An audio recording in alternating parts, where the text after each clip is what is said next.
Should sex work be legalized and regulated? Everyone's got an opinion, but here's mine, plain and simple. No, it shouldn't.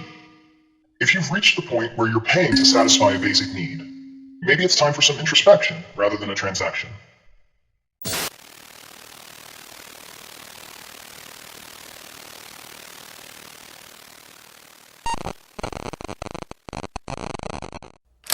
Alright folks, before we dive into today's firestorm of a topic, a quick update.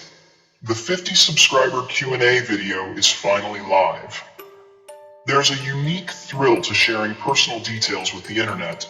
One misstep, and suddenly you're a mystery personality everyone thinks they know. But I took the plunge, and guess what? I'll be back for another Q&A at 100 subscribers. So, if you're itching to hear all the scandalous details, hit that subscribe button, and let's pump up those numbers. Now for those wondering, who's this person ranting on my screen? Allow me to introduce myself. I'm Medusux, your go-to buddy for controversy, real talk, and a side of dark humor. My motto? I talk, you listen. If that doesn't sit well, you're here anyway, so let's get into it. As you've guessed from the title, today we're covering a topic that's hotter than ever. Should sex work be legalized and regulated? Everyone's got an opinion, but here's mine, plain and simple. No, it shouldn't. Legalizing sex work means opening Pandora's box for exploitation, trafficking, and a bleak existence for people who already face tough situations. Putting a price tag on the human body only turns people into commodities, making it that much harder to tell where choice ends and coercion begins. You want reality? Legalized sex work often comes with a heavy dose of exploitation masked as opportunity. Some say that rejecting sex work is disrespectful to the workers, but here's the thing. The act itself is a departure from respect, not only for those involved, but for everyone engaging with it. I mean, what kind of world do we live in where buying access to another person's body is normalized? It's downright disturbing. You want an outlet for your primal urges? Pick up some adult toys, perfectly fine. No one's dignity is at risk there. And for those thinking, but what about people in poor countries with no other options? Here's a reality check. In places like India and Bangladesh, people make a living by collecting plastic bottles, selling small goods, and hustling in a million different ways. They might barely scrape by, but they're doing so without selling their bodies. This whole "they have no choice" narrative is an excuse, not a reality. Real survival jobs don't involve giving up your bodily autonomy to the highest bidder. Consider Thailand, one of the most popular sex tourism destinations.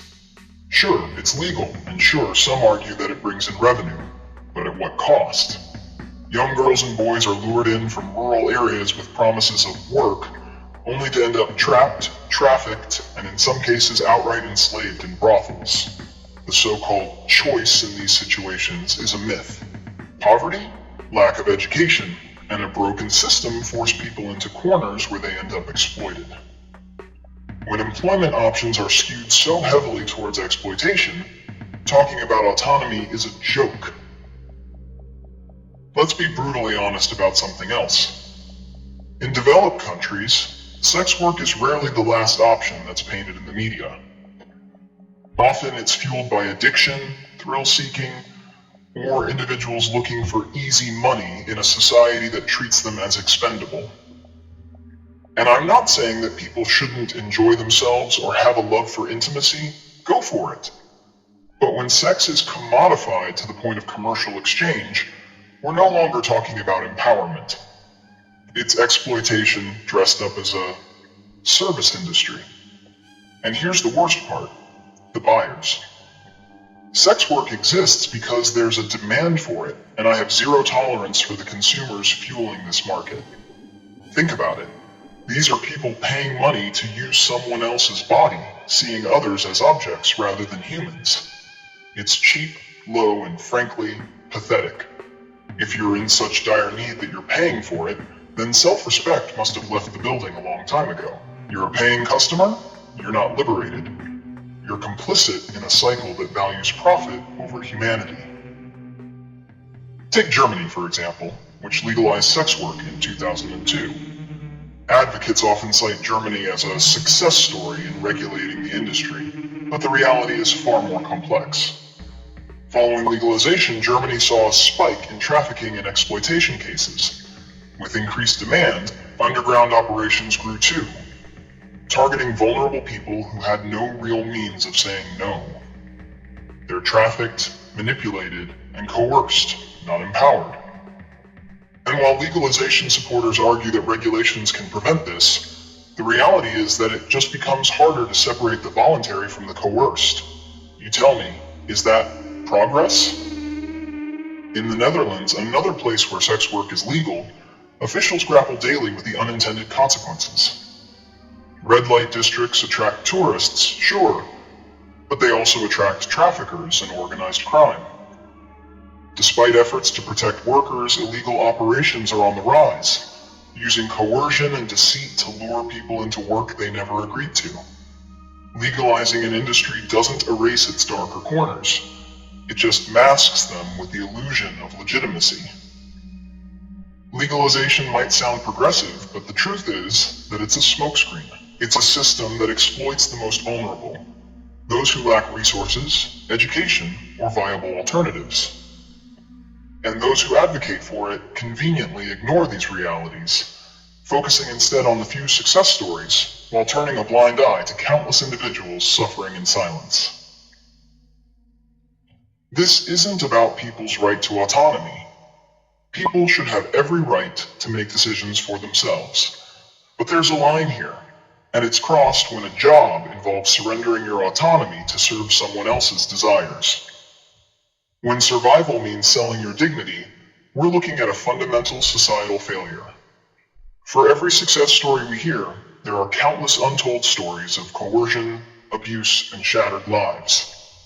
The industry is not a romanticized movie plot. It's an avenue for exploitation.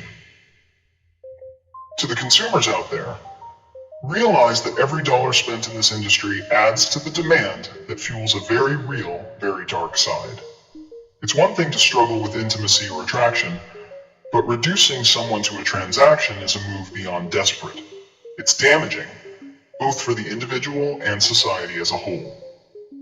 If you've reached the point where you're paying to satisfy a basic need, maybe it's time for some introspection rather than a transaction. So, that's my take. This whole setup, consumers, supporters, and legalizers alike, paints a grim picture of our societal values. We talk about empowerment and autonomy, but legalization isn't about either. It's a facade that conveniently ignores the truth. We're talking about a system that's built on vulnerable individuals being treated as disposable. Is that something we should promote? Hardly. If you're on board with this perspective, go ahead and hit that like button, subscribe, and let's keep the conversation going.